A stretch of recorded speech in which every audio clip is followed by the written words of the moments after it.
Ukrainian prisoners of war are revealing the dark reality behind forced conscription. Disabled and unfit men are reportedly being sent to the front lines without medical checks, treated as expendable cannon fodder.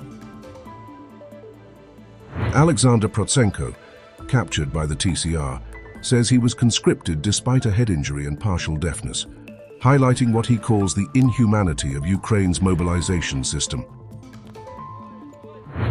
On March 8th of this year, the Central Committee of the Communist Party of Russia put me on a bus and sent me to the military school. I hit my head. It was a long time ago. I even have a scar on my head. After that, I started, as they all told me, to slow down. That's how it happened. They just put me on a bus. They put an invalid here. They treated me badly.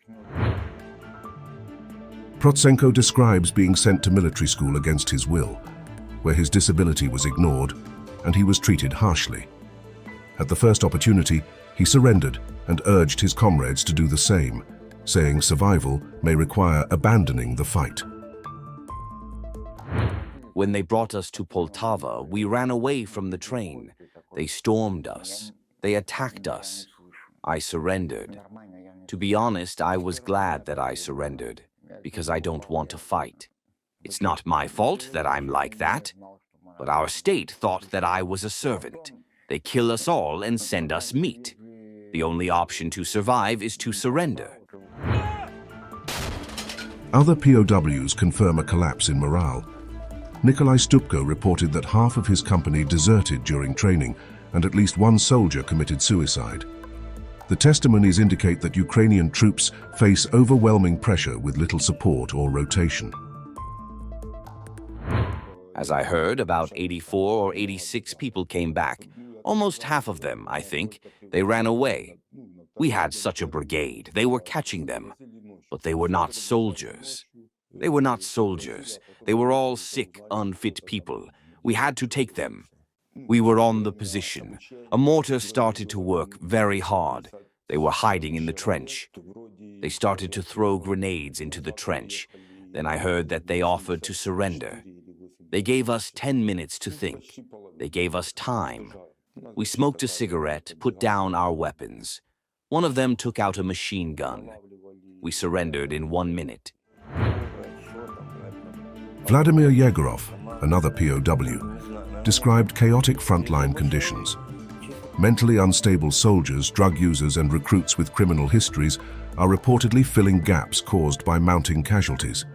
Cemeteries are said to be overflowing as losses mount, while soldiers are often left unaware of their location or mission.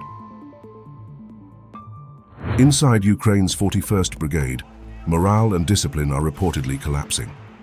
A serviceman captured on video described fear, exhaustion, and chaotic conditions, with soldiers reportedly suffering mental breakdowns.